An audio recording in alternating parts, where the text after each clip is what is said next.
Bonjour mon cher ami. Aujourd'hui, nous sommes ici pour parler de Will Smith. C'est un acteur, un musicien, un rappeur, un producteur. En bref, vous avez tous vu ses films. Je pense que vous avez vu des films comme Breaking Bad, qui est un film vraiment drôle, cool et plein d'action, super divertissant. Et bien sûr, vous avez vu d'autres films aussi, donc vous connaissez forcément cet acteur. Allons en apprendre un peu plus sur sa vie, puis nous reviendrons.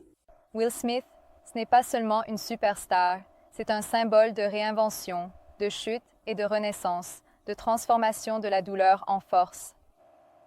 Willard Carroll Smith Jr. est né à West Philadelphia en 1968. Il a grandi dans une maison modeste. Pas de cuillères en argent, pas de tapis rouge. Son père était un ingénieur frigoriste strict et travailleur. Sa mère, une administratrice du conseil scolaire, calme et intellectuelle. Au lycée, la musique est devenue son échappatoire. Il a fait équipe avec DJ Jazzy Jeff et ensemble, ils ont apporté un nouveau style de rap, propre, intelligent et amusant. À seulement 20 ans, Will a remporté son premier Grammy, mais la célébrité n'a pas duré longtemps. Il a dépensé trop vite. Très vite, l'IRS le poursuivait pour des millions de dollars d'impôts impayés, ruiné, embarrassé, presque oublié. Puis est arrivé le prince de Bel-Air, après une blague sur sa femme, Jada. C'était brut, émotionnel, douloureux, un moment qui a divisé les opinions et ébranlé son image. Mais Will n'a pas fui. Il ne s'est pas caché. Il a pris ses responsabilités. Il s'est excusé. Des terrains de jeu de Philly à la scène des Oscars, le parcours de Will Smith est chaotique, inspirant, imparfait et authentique. Une seconde chance, un rôle qui n'était pas seulement drôle, il était rédempteur. Will l'a saisi et le monde est tombé amoureux. Mais il ne s'est pas contenté d'être drôle. Il a étudié le métier d'acteur comme un artisanat, comme une science. Il s'est entraîné, il a échoué, il s'est relevé. Il est devenu l'une des stars les plus rentables d'Hollywood. Nommé aux Oscars, respecté dans le monde entier, et en chemin, il a fondé une famille. Il a épousé l'actrice Jada Pinkett Smith, et ensemble, ils ont élevé 2 enfants, dont Jaden Smith, qui a suivi les traces de son père en tant qu'acteur et musicien. Aujourd'hui, Will Smith possède une fortune de plus de 350 millions de dollars, mais sa véritable richesse ne se limite pas à l'argent. C'est le respect qu'il a gagné, les vies qu'il a inspirées, l'héritage qu'il continue de bâtir. Mais comme tout être humain, il a trébuché. En 2022, lors de la cérémonie des Oscars, Will a choqué le monde en giflant l'humoriste Chris Rock en direct à la télévision. Will Smith est un acteur très en vue, mais honnêtement, il n'est pas devenu acteur, célèbre ou riche du jour au lendemain. Il a vraiment travaillé très dur. Mais savez-vous quels sont les secrets de sa réussite? Allons écouter et regarder ensemble quelques-uns de ses secrets de réussite, puis nous reviendrons. Poursuivre ses rêves est une quête solitaire, isolée, effrayante et dangereuse. Tu ne peux pas attendre que quelqu'un pense que tu en es capable. Personne ne le sait à part toi. Tu ne peux pas demander de conseils sur ce que tu devrais faire de ta vie. Le concept selon lequel je ne veux pas être une icône, je veux être une idée. Tu vois, je veux représenter une idée. Je veux représenter les possibilités. Je veux représenter la magie, tu vois. Que tu es dans un univers et que 2 plus 2 font 4. 2 plus 2 ne fait 4 que si tu acceptes que 2 plus 2 font 4. 2 plus 2 sera ce que je veux que ce soit. Tu vois? Et il y a comme un pouvoir rédempteur, une sorte de force qui nous élève dans le fait de faire un choix, tu sais, de prendre une décision consciente plutôt que de se sentir comme si on subissait tout ce qui arrive, comme si on n'avait aucun contrôle sur les événements de notre vie. Fais un choix. Tu comprends? Tu décides simplement ce que ça va être, qui tu vas être, comment tu vas le faire. Décide et à partir de ce moment-là, l'univers va s'écarter de ton chemin. C'est comme de l'eau. Elle veut avancer et contourner les obstacles. Tu vois? Donc, tu sais, pour moi, je veux représenter les possibilités. Je veux incarner l'idée que tu peux vraiment créer ce que tu veux. Un de mes livres préférés, c'est L'Alchimiste de Paulo Coelho. Et ça, c'est juste, j'y crois vraiment.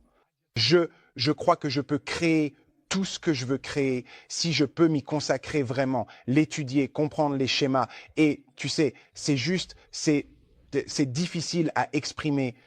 C'est un peu du vrai charabia métaphysique et ésotérique. Mais je ressens très fortement que nous sommes ceux que nous choisissons d'être. Ne laisse jamais quelqu'un te dire que tu ne peux pas faire quelque chose. Tu comprends? Même pas moi, tu vois, d'accord? D'accord. Si tu as un rêve, tu dois le protéger. Les gens qui ne peuvent pas faire quelque chose eux-mêmes veulent te dire que tu ne peux pas le faire non plus.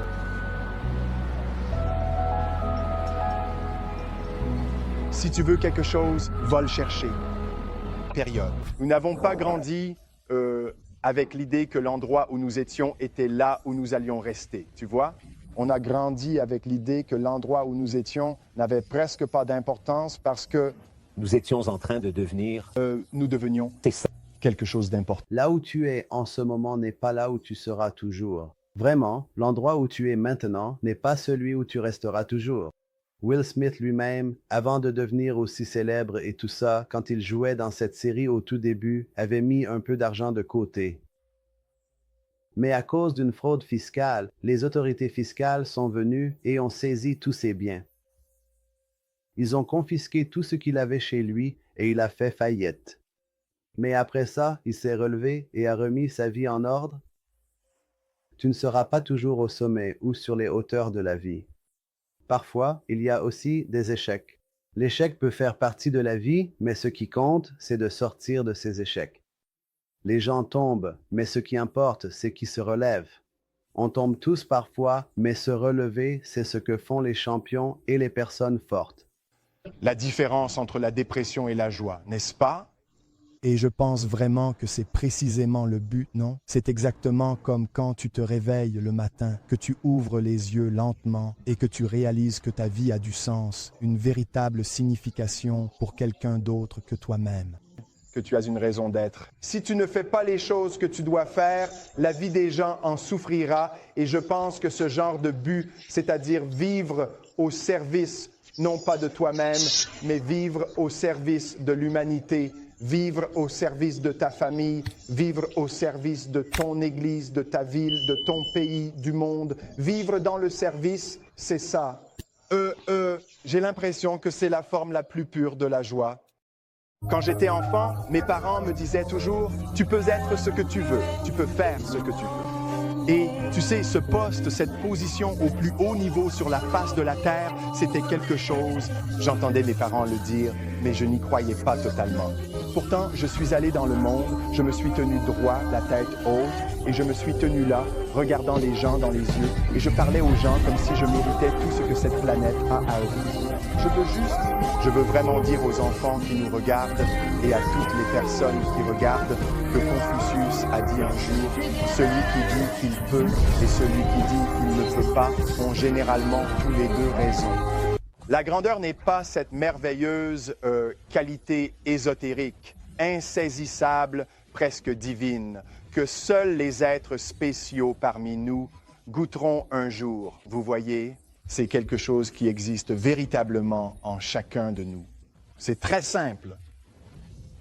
C'est ce en quoi je crois et je suis prêt à mourir pour ça. oui, Période. C'est aussi simple que ça. je sais qui je suis et je sais en quoi je crois. Je sais qui je suis, je crois en cela. C'est tout. Besoin de savoir. Savoir, À partir de là, tu fais ce que tu as à faire. ouais, Tu vois? Et je pense que ce qui se passe, c'est qu'on rend la situation plus compliquée qu'elle ne devrait l'être. on cherche des complications. Il y a Absolument. quelque chose de complexe à comprendre, non? Pas si simple. Non. Si vous n'êtes pas encore abonné à notre chaîne, allez-y, abonnez-vous et mettez-nous un like. Le chemin vers le succès passe par l'engagement et par la force de tenir cet engagement quand ça devient difficile, et ça va devenir difficile. Et parfois, tu auras envie d'abandonner, mais ce sera influencé par qui tu es et encore plus par qui tu veux devenir. J'ai vraiment constaté que vouloir être acteur vient du désir d'être quelqu'un et de vouloir dire quelque chose aux gens. Et vraiment, quand tu fais quelque chose, tu devrais être incroyable dans ce que tu fais. Sois la meilleure version de toi-même dans ce travail. Will Smith est vraiment intéressant. Quand il a voulu jouer le rôle de Muhammad Ali dans ce film célèbre, il avait vraiment peur et il a dit « Je ne suis pas du tout Mohsen, je suis un rappeur, je suis aussi un comédien. Qu'est-ce que j'ai à voir avec la boxe et ce genre de choses ?» Mais il s'est tellement entraîné. Il s'est entraîné? Il s'est entraîné. Il s'est tellement entraîné qu'il a pu interpréter ce rôle magnifiquement et je pense que c'est l'une des choses que nous devons apprendre, affronter nos peurs. Il y a un dicton célèbre, fais le même si tu as peur, parce que quand tu le fais, ça bouge. Tu t'entraînes.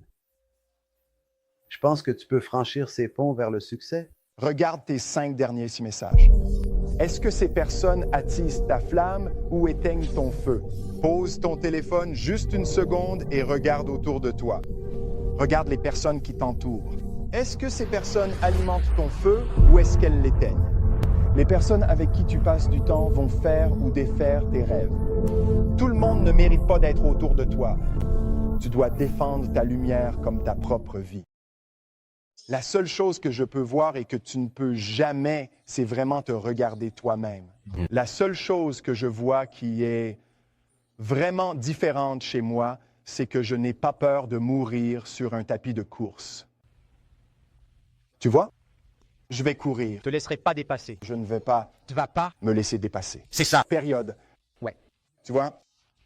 Tu peux avoir plus de talent que moi, tu peux être plus intelligent que moi, tu peux être plus sexy que moi, tu peux être tout ça. Tu me bats dans 9 catégories. Mais si on monte tous les deux sur le tapis de course, tu vois, il y a 2 possibilités. Soit tu descends en premier, ouais, soit je vais mourir. C'est vraiment aussi simple que ça, non? Alors, revenons à la question. Et si les gens m'excluent? Il va y avoir 2 options. Ah oui. Soit je vais revenir, soit je serai mort. Ouais. Tu vois, c'est comme, tu ne vas pas travailler plus dur que moi. C'est un concept tellement simple et basique. C'est celui qui est prêt à se démener le plus qui va être celui qui récupère ce ballon perdu. Tu vois, il l'a eu, ah d'accord, il en a eu 2. Il a eu, il s'est battu, il a attrapé celui-là. Celui-là allait sortir, mais il l'a sauvé. Ouais. De retour dedans. C'est comme la ressource que je vois chez la majorité des gens qui n'arrivent pas là où ils veulent ou qui n'atteignent pas ce qu'ils veulent dans ce métier, c'est uniquement une question de détermination. C'est uniquement une question de se faire dépasser, c'est uniquement une question de rater des opportunités cruciales. Je le dis tout le temps, si tu es toujours prêt, tu n'as pas besoin de te préparer. Prépare-toi. La peur en soi n'est pas forcément une mauvaise chose. Quand tu vois un feu ou quand tu es dans un immeuble très haut, tu ne sautes pas simplement du sommet. Si tu vois un feu, tu ne sautes pas dedans, donc ce genre de peurs ne sont pas mauvaises. C'est un bon type de peur. Mais la peur de choses qui n'existent pas, c'est différent. Mais dans ton esprit, à cause de ton enfance, à cause de choses qui se sont passées dans le passé, même à cause des peurs que tes parents t'ont transmises, cela nous rend peureux et nous empêche d'avancer. On a un rêve qu'on veut poursuivre, mais on n'agit pas à cause de ses peurs. Will Smith lui-même, lorsqu'il a eu 50 ans, a décidé de sauter d'un hélicoptère. Il voulait se prouver à lui-même et aux autres qu'il faut surmonter ses peurs, alors il l'a fait. Il voulait prouver à lui-même et à tout le monde qu'il n'a pas peur et qu'il ira jusqu'au bout. C'est vraiment important de ne pas laisser nos peurs contrôler nos actions. Denzel m'a dit il y a quelques minutes, il a dit « Au moment où tu es au sommet, fais attention, c'est là que le diable vient te chercher. » La distinction entre le talent et la compétence est l'un des concepts les plus mal compris par les personnes qui cherchent à exceller, qui ont des rêves, qui veulent accomplir des choses. Le talent, on l'a naturellement. La compétence ne se développe qu'après des heures et des heures et des heures à travailler son art. Il n'y a pas de raccourci. Peu importe à quel point tu es talentueux, ton talent te fera défaut si tu n'as pas de compétences.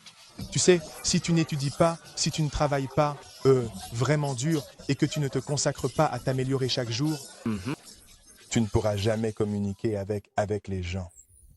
Éteint par la peur. La peur. Tu sais, Peur de quoi? peur de la peur. Je déteste avoir peur de faire quelque chose. Ouais. Je déteste cette sensation, ce sentiment que j'ai eu avant d'avoir une réunion avec Quincy Jones, parce que c'était vraiment Quincy Jones et un gars qui s'appelle Benny Medina Je connais Ben. et Jeff Pollack. Je sais, oui. Sont venus avec l'idée du prince de Bel-Air.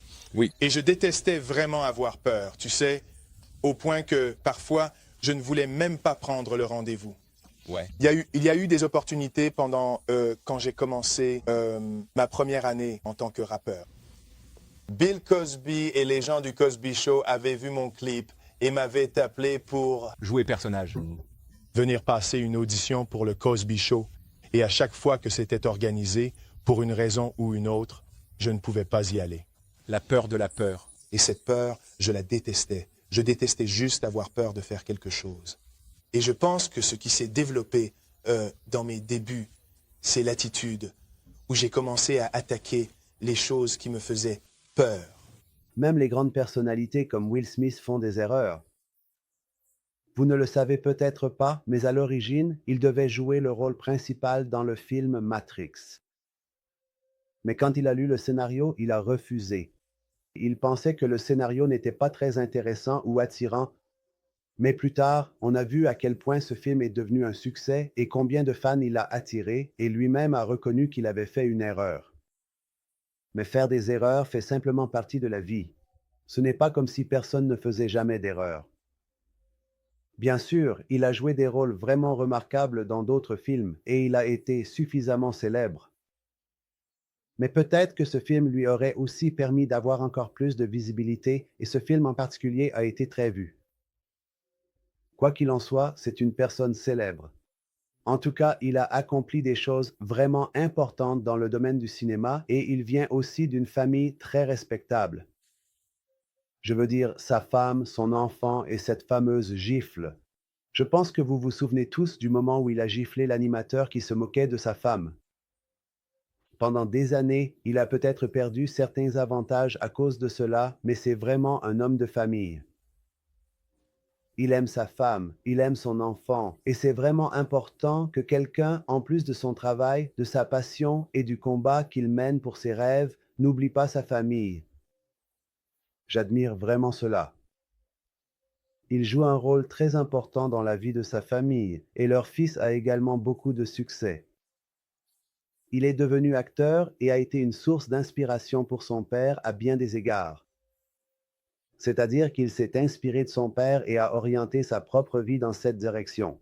Et c'est vraiment important que lorsque nous poursuivons nos propres rêves, nous devenions naturellement un modèle ou un exemple dans la famille pour nos enfants afin qu'ils puissent aussi apprendre de nous. En d'autres termes, notre propre changement ne suffit pas. Quand nous changeons, c'est comme si toute une génération changeait avec nous. Nos pensées, nos idées, nos innovations, nos rêves, nous les transmettons à nos enfants, qui les transmettent à leur tour à leurs enfants, et les générations futures peuvent être transformées simplement grâce à votre état d'esprit ou au mien. J'espère que vous avez apprécié ce programme. J'espère que vous avez bien regardé nos vidéos. Volonté. Mec, je suis content que tu sois là. Il y a une affaire dont je dois m'occuper, donc on va devoir mettre notre voyage en pause. Tu comprends? Ouais, c'est cool, c'est cool. Juste quelques semaines. Je comprends. Tu as peut-être un peu plus longtemps. Ouais, peu importe, peu importe. Écoute, je t'appelle la semaine prochaine et on réglera les détails. D'accord? Ouais. Ça m'a fait plaisir de te voir, fiston. Toi? Aussi lu.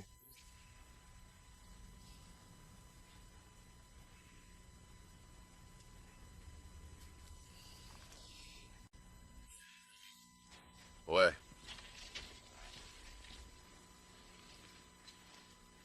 Je suis désolé, Will. En fait, ça m'arrange plutôt. Tu sais, l'été, les filles viennent en cours presque sans rien porter. Tu vois ce que je veux dire? Will, c'est normal d'être en colère. Et pourquoi je serais en colère? Je veux dire, au moins, cette fois, il m'a dit au revoir. Je regrette juste d'avoir gaspillé mon argent pour acheter ce cadeau stupide.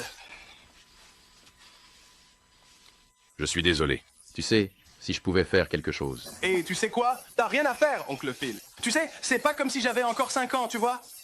C'est pas comme si j'allais rester assis tous les soirs à demander à ma mère quand est-ce que papa rentre à la maison, tu vois? Qui a besoin de lui? Il n'était pas là pour m'apprendre à marquer mon premier panier, mais j'ai appris, non? Je suis devenu sacrément bon à ça, non, oncle Phil? J'ai passé mon premier jour sans lui, pas vrai? J'ai appris à conduire. J'ai appris à me raser. J'ai appris à me battre sans lui. J'ai eu 14 super anniversaires sans lui. Il ne m'a même jamais envoyé une foutue carte. Qu'il crève avec ça!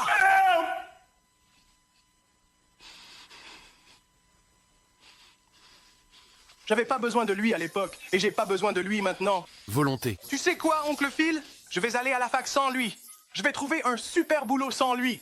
Je vais épouser une femme magnifique, et je vais avoir plein d'enfants. Je serai un meilleur père que lui ne l'a jamais été. Et j'ai vraiment pas besoin de lui pour ça, parce qu'il n'y a rien qu'il puisse m'apprendre sur la façon d'aimer mes enfants.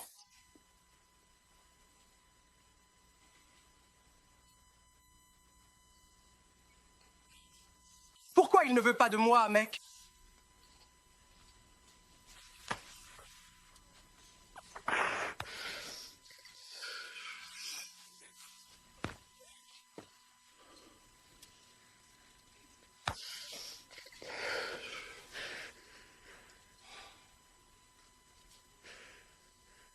J'utilisais